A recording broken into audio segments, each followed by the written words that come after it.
வணக்கம். பல சமயங்களில் நம்ம மனசு விட்டு போயிடும்.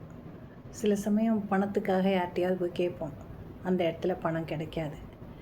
சில சமயம் நம்மக்கிட்டேயே பணம் இருக்காது, நம்ம நினைக்கிற அளவுக்கு போதுமான அளவுக்கு இருக்காது. என்னதான் நீ கடவுளை கும்பிட்டினாலும் கிடைக்காது. இல்லை ஒரு வேலை விஷயமாக போயிருப்போம், அந்த வேலை நமக்கு கிடைக்காது. ஒரு பஸ்ஸில் போயிருப்போம், பஸ்ஸுக்கு டிக்கெட்டு கிடைக்காது, இல்லை ட்ரெயினுக்கு கிடைக்காது, ஃப்ளைட்டுக்கு கிடைக்காது. இது மாதிரி பல நேரங்களில் நாம் விரும்பி செல்லக்கூடிய இடங்களுக்கு செல்ல முடியாமல் போகலாம், விரும்பிய தொகை கைக்கு வராமல் போகலாம், விரும்பிய வேலை கிடைக்காமல் போகலாம். உடனே நம்மளாம் என்ன செய்வோம், அப்படியே டோட்டலாக அப்செட் ஆகிடுவோம். இதுதான் நடக்கும். நான் இந்த வேலை கிடைச்சிரும்னு ரொம்ப நம்பிக்கையோடு போனேன், கிடைக்கல. இவங்கக்கிட்ட போனேன், இந்த பணம் கிடைக்கும்னு போனேன், கிடைக்கல. அப்படின்னு நம்ம என்ன பண்ணுவோம், ரொம்ப வருத்தப்படுவோம். இந்த பஸ்ஸில் போயிருந்தால் நான் என்னுடைய வேலையை முடிச்சிருப்பேன், இந்த ஃப்ளைட்டில் போயிருந்தால் இவங்களை நான் கரெக்டான டைமில் பார்த்துருப்பேன்னு நினச்சிட்ருப்போம். ஆனால் ஒரு உண்மை என்ன அப்படின்னாக்கா, இந்த பிரபஞ்சம் நம்மளோட இணைந்து தான் இருக்கிறது, நாம் தான் அதை கவனிக்கிறதே இல்லை.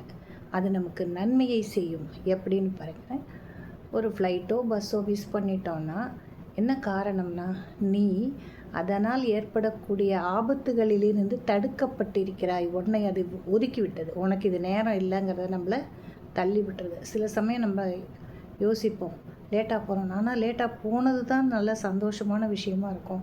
அந்த போனதுக்கு அப்புறம்தான் அது தெரியும். அந்த ஃப்ளைட்டோ இல்லை ட்ரெயினோ இல்லை பஸ்ஸோ ஆக்சிடென்ட் உள்ளே இருக்கும். நாம் அதுலேருந்து தப்பிச்சிட்டு இருந்திருப்போம். அந்த பஸ்ஸு கிடைக்கலையேன்னு வருத்தப்பட்ட நம்ம என்ன பண்ணுவோம், சந்தோஷப்படுவோம் எப்போ அந்த காரியம் முடியும் பொழுது, இல்லையா? இது யூனிவர்ஸ் என்ன பண்ண தோணும், தள்ளி வச்சிருது. இது உனக்கு நேரம் இல்லைனால நீ இங்கே வராத அப்படின்னு நம்மளை தள்ளி விட்டுரும்.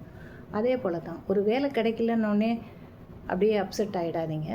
இதைவிட சிறந்த பணி உங்களுக்கு கிடைக்கும் என்று நமக்கு சொல்லாமல் சொல்லுகிறது பிரபஞ்சம். எந்த ஒரு வேலையுமே நமக்கு கிடைக்கல, நமக்கு இது நேரம் நல்லா இல்லை, இது நமக்கு சரியாக இல்லை அப்படின்னு நினச்சி நீங்கள் வருத்தப்படக்கூடாது. ஏதோ ஒரு காரணத்திற்காக உனக்கு நல்ல செயல்களை செய்ய வேண்டும் என்ற எண்ணத்தில் பிரபஞ்சம் இன்று உனக்கு பல வாய்ப்புகளையோ அப்படியே நிறுத்தி வைத்து விட்டது, உன்னை தடுத்து விட்டது, உன்னை காப்பாற்றி விட்டது என்று எண்ணி சந்தோஷப்படுங்கள். ஏனென்றால் எப்பொழுதுமே இந்த பிரபஞ்சம் நம்மோடு இணைந்து தான் இருக்கிறது. ஆனால் அது கூறக்கூடிய செய்திகளை அறியக்கூடிய இடத்தில் நாம் இல்லை என்பதுதான் உண்மை. நன்றி. நாளை அடுத்த பதிவில் நாம் சந்திக்கலாம்.